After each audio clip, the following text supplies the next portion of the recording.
As with Earth rate, there are two components of transport wander, horizontal and vertical. Let's start with horizontal. We've seen this before.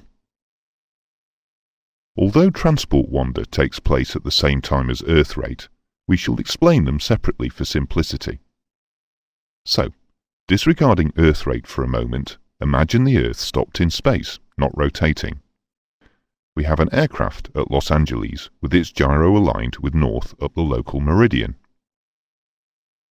This is the solid white line. The aircraft flies from Los Angeles to London. When the aircraft arrives in London, the gyro is still aligned with the same direction in space, the dotted white line. However, the actual direction of true north from London is the line connecting London to the North Pole.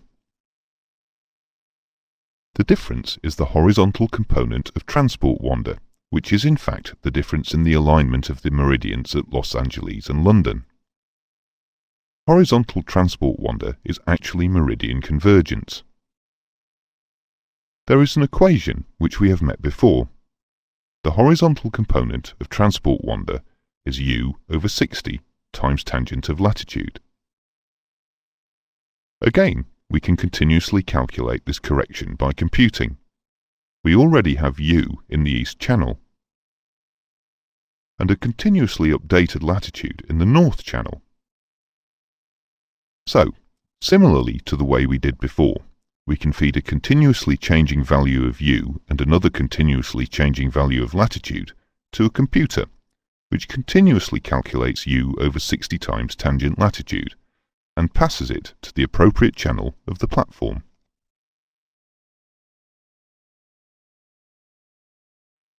So, we're now on to the correction for vertical component of transport wander.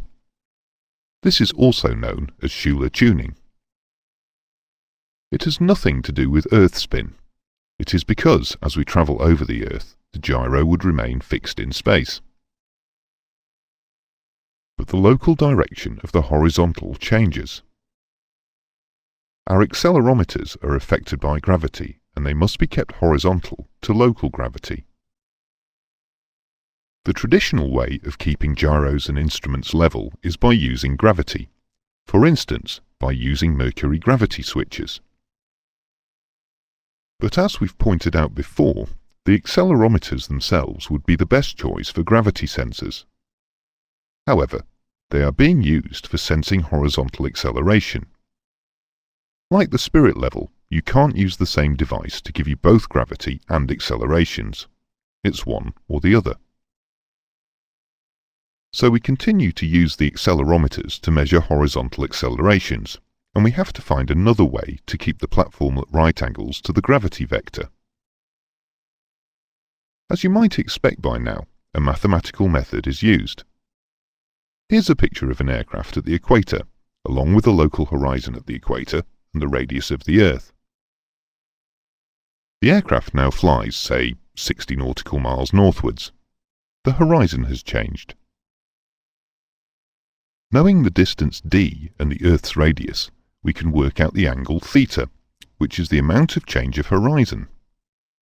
It would be tangent of theta equals d over r. If you do the sums, it comes to exactly 1 degree. This is what you would expect from a change of 60 nautical miles directly northwards. However, in reality, it would not be sensible to wait till the aircraft had flown a distance before feeding in a correction to the gyro. The gyro attitude should be adjusted as soon as the aircraft starts to travel. Therefore, instead of using d, the distance gone in the above equation, we take v, the velocity, northwards and use it to find omega, the angular velocity. Omega is the rate at which we need to correct the platform. It will be a value in degrees per hour. The equation now becomes omega equals v over r. We know r, the radius of the Earth.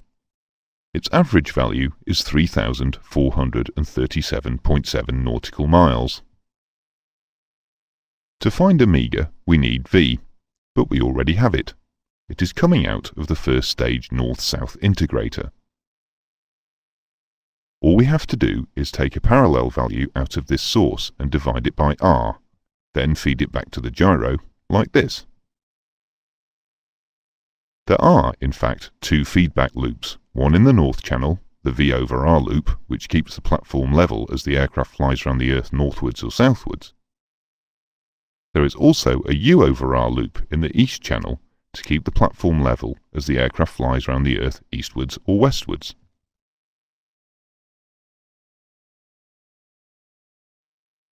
Schuler tuning is, in fact, an electromechanical velocity feedback loop, as shown here. The purpose is to keep the platform level with the local horizon as the aircraft travels around the Earth. However, some people find it helpful to imagine a huge pendulum with a length equal to the Earth's radius, with the platform bolted on at right angles. The bob of the pendulum remains at the centre of the Earth. Then, as the aircraft travels, the circular motion of the rigid part of the pendulum keeps the platform level.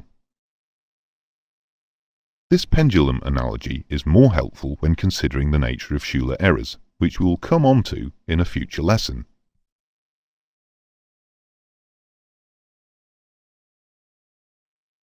Let's look at the full list of platform corrections now. Some have been met before, but two of them will be new. These two don't need to be understood in such detail. Firstly, there is the correction for aircraft manoeuvres. You'll remember that the platform has to be kept north orientated, level in pitch, and in roll. Next is earth rate. The sine and cosine of latitude are continuously computed and fed back to the platform. There is transport wander. The horizontal component is corrected by continuously computing u over 60 tan latitude and feeding it back to the platform. And the vertical component is corrected by the V over R and the U over R feedback loops, otherwise known as Schuler tuning. The first of our new ones is Coriolis. Here's a simple explanation. You're flying down a meridian towards the equator in the northern hemisphere. Your direction with respect to Earth is due south. But the Earth is rotating. So your track with respect to space is curved. If you're flying a curved path in space, there must be an acceleration into the centre of the curve. This can be calculated and allowed for. And finally, there is central acceleration. Again, a very simple explanation. Imagine yourself flying around the Earth. If you really were travelling in a straight line, you'd disappear off into space. Clearly, that doesn't happen. There must be a force accelerating you into the centre of the Earth. Again, that has to be calculated and allowed for. So, to summarise, the full list of platform corrections is aircraft manoeuvres, earth rate, transport wander, Coriolis, and central acceleration. Now that we see the need for Schuler tuning, we can look at the full data flow, including the V over R feedback loop. The accelerometer is mounted on a platform which is stabilised and north orientated by gyroscopes. It detects accelerations which are passed to the first stage integrator. Here they are integrated into velocity. One feed of this velocity is taken forward to the second stage integrator, where it is converted to distance gone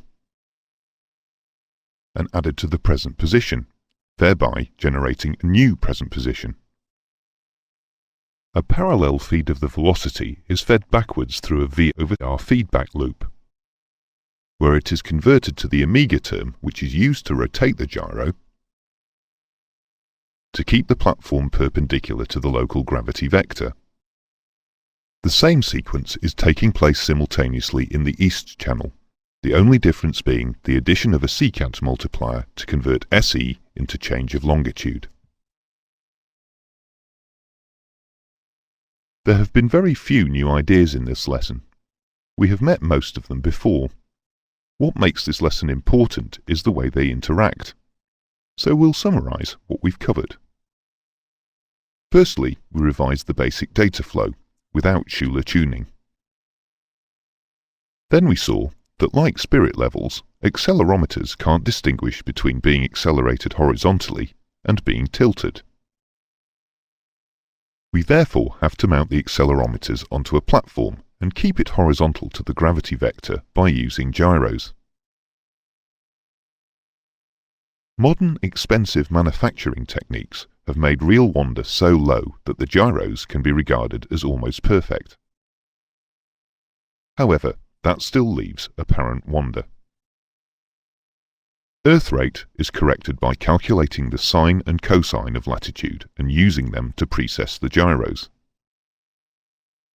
The horizontal component of transport wander, or meridian convergence, is also corrected by calculation. The vertical component is corrected by V over R and U over R feedback loops, which is also known as Schuler tuning. Some people find the pendulum analogy helpful when considering Schuler tuning. We looked at the full list of platform corrections. And finally, we revised the full data flow, including Schuler tuning. We are not going to add anything more to this diagram. For our purposes, this is as complicated as it gets. However, we do need to consider how we initially set the system up by levelling it and getting it to point north before we start taxiing. This process is called alignment, and we will cover it in the next lesson.